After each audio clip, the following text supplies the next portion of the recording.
orang Farisi dan Saduki meminta tanda.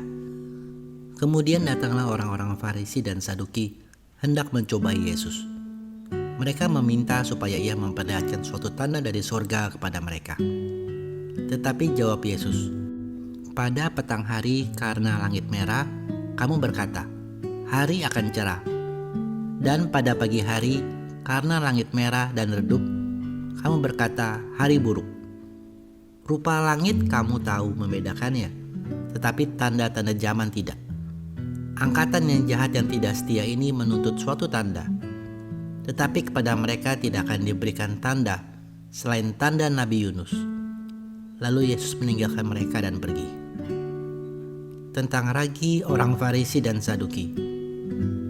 Pada waktu murid-murid Yesus menyeberang danau, mereka lupa membawa roti. Yesus berkata kepada mereka, "Berjaga-jagalah dan waspadalah terhadap ragi orang Farisi dan Saduki." Maka mereka berpikir-pikir, dan seorang berkata kepada yang lain, "Itu dikatakannya karena kita tidak membawa roti."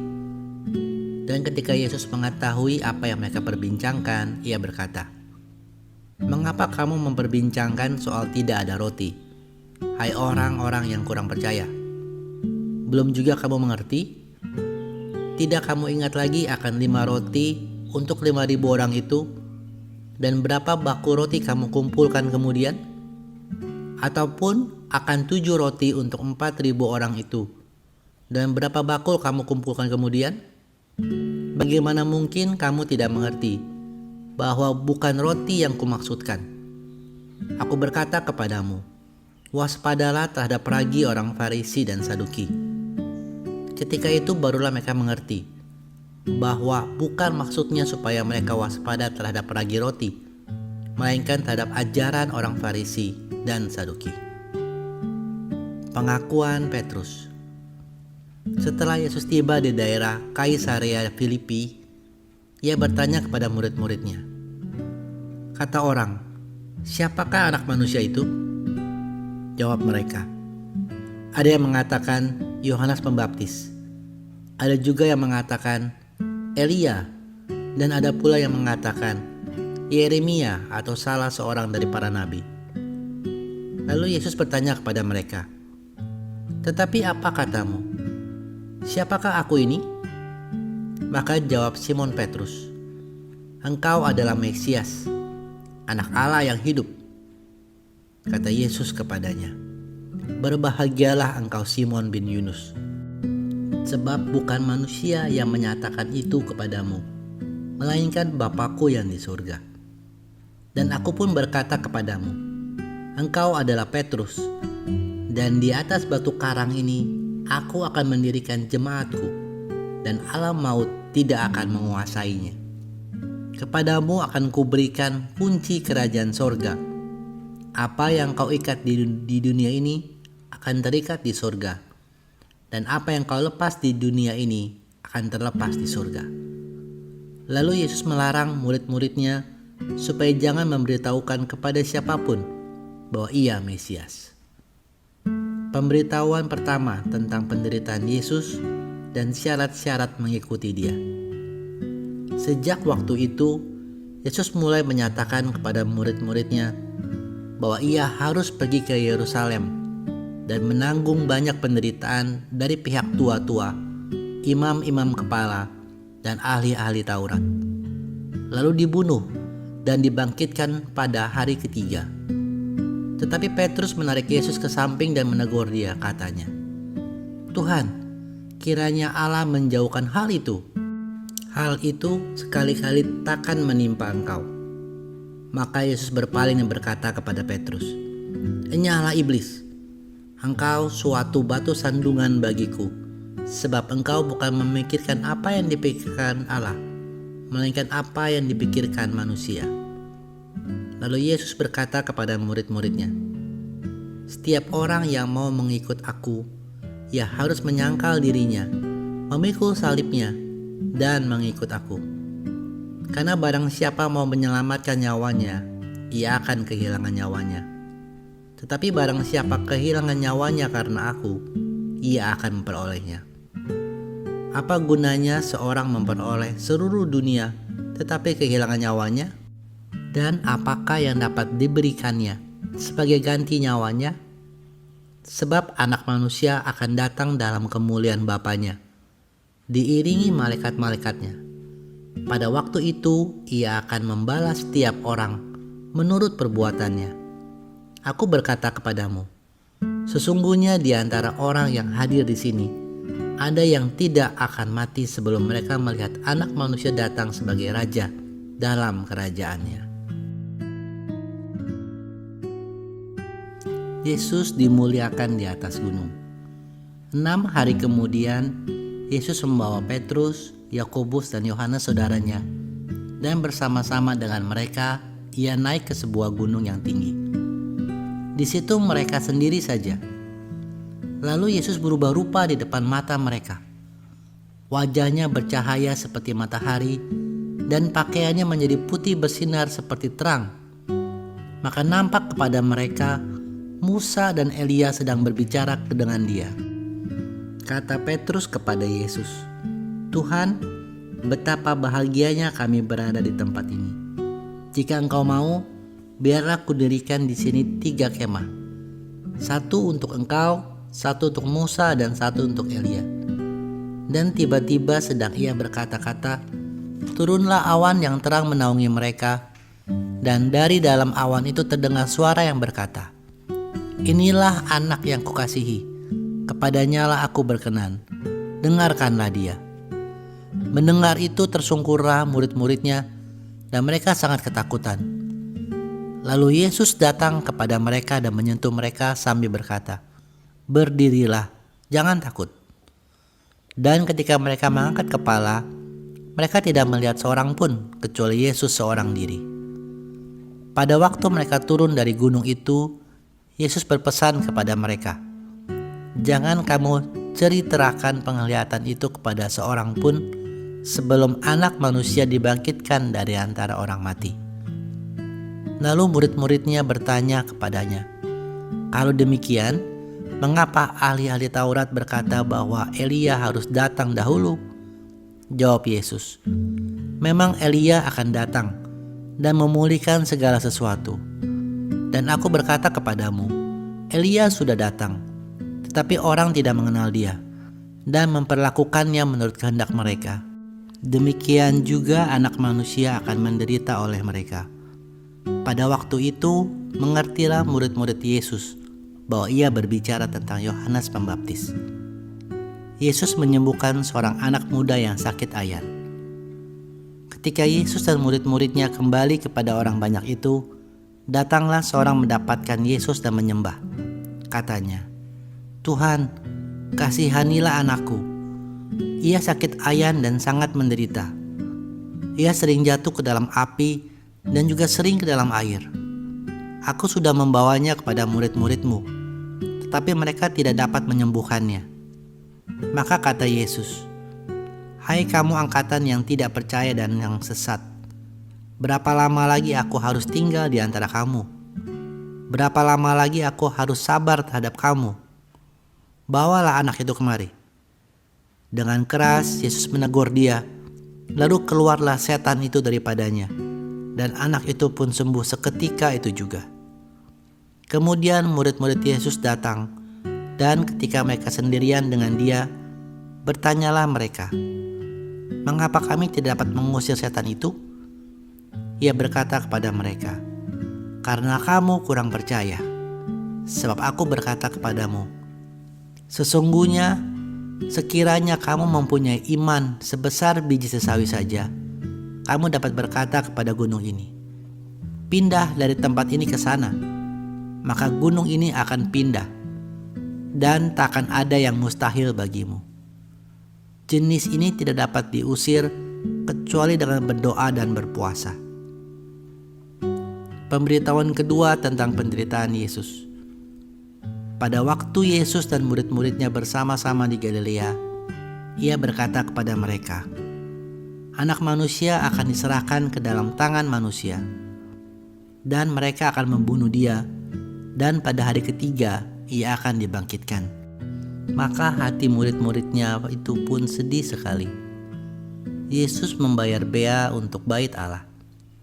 Ketika Yesus dan murid-muridnya tiba di Kapernaum, datanglah pemungut bea bait Allah kepada Petrus dan berkata, "Apakah gurumu tidak membayar bea 2 dirham itu?" Jawabnya, "Memang membayar." Dan ketika Petrus masuk rumah, Yesus mendahuluinya dengan pertanyaan, "Apakah pendapatmu, Simon? Dari siapakah raja-raja dunia ini memungut bea dan pajak? Dari rakyatnya atau dari orang asing?" Jawab Petrus, "Dari orang asing."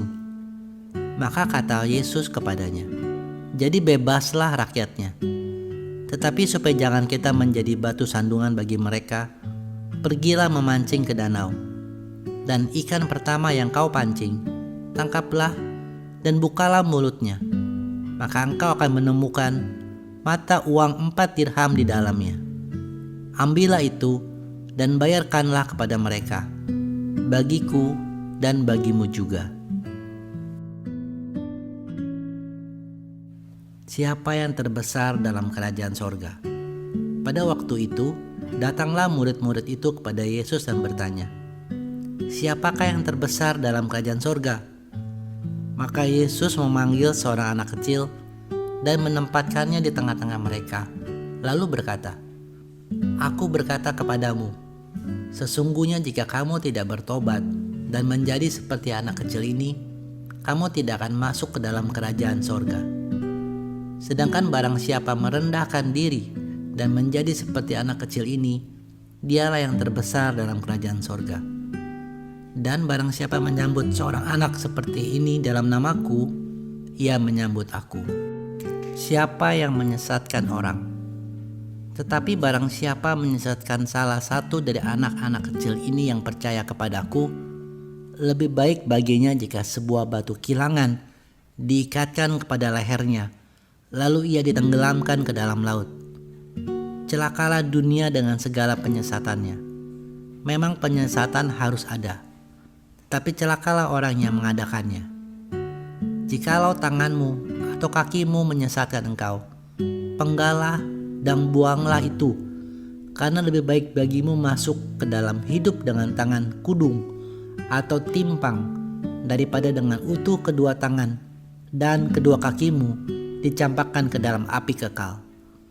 Dan jika matamu menyesatkan engkau, cungkilah dan buanglah itu, karena lebih baik bagimu masuk ke dalam hidup dengan bermata satu daripada dicampakkan ke dalam api neraka dengan bermata dua.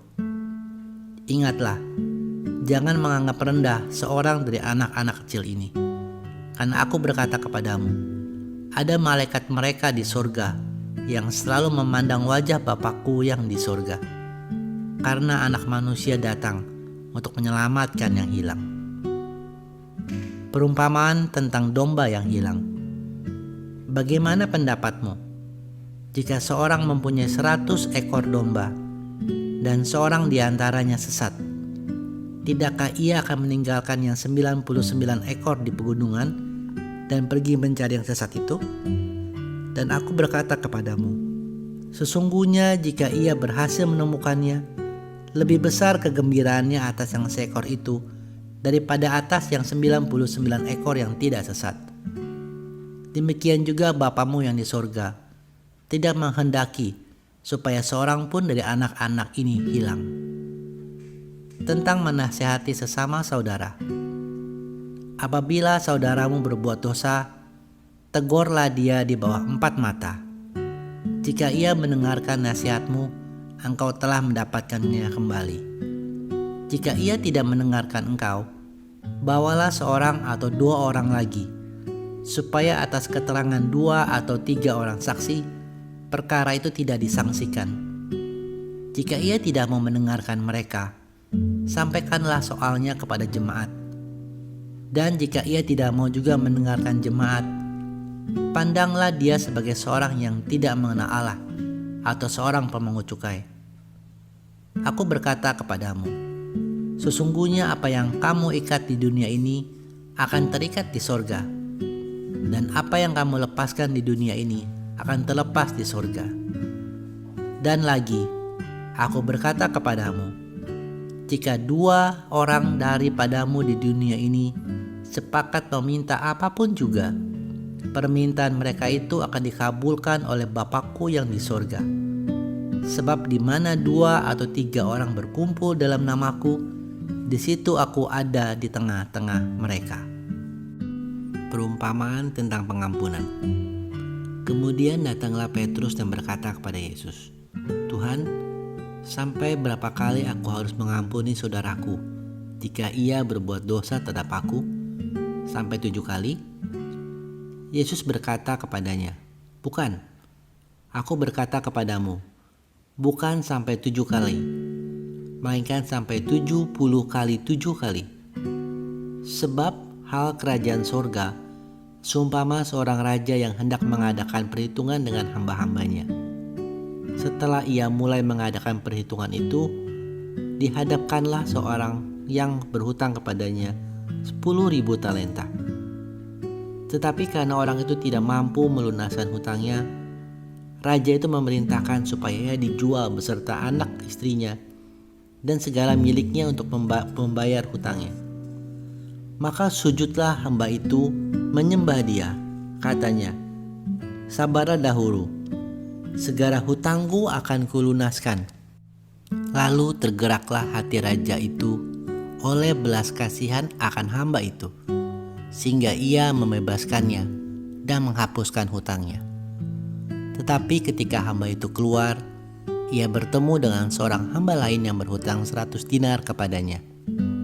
Ia menangkap dan mencekik kawannya itu, katanya, 'Bayar hutangmu.' Maka sujudlah kawannya itu dan memohon kepadanya, 'Sabarlah dahulu, hutangku itu akan kulunaskan.' Tetapi ia menolak dan menyerahkan kawannya itu ke dalam penjara sampai dilunaskannya hutangnya. Melihat itu, kawan-kawannya yang lain sangat sedih, lalu menyampaikan segala yang terjadi kepada tuan mereka.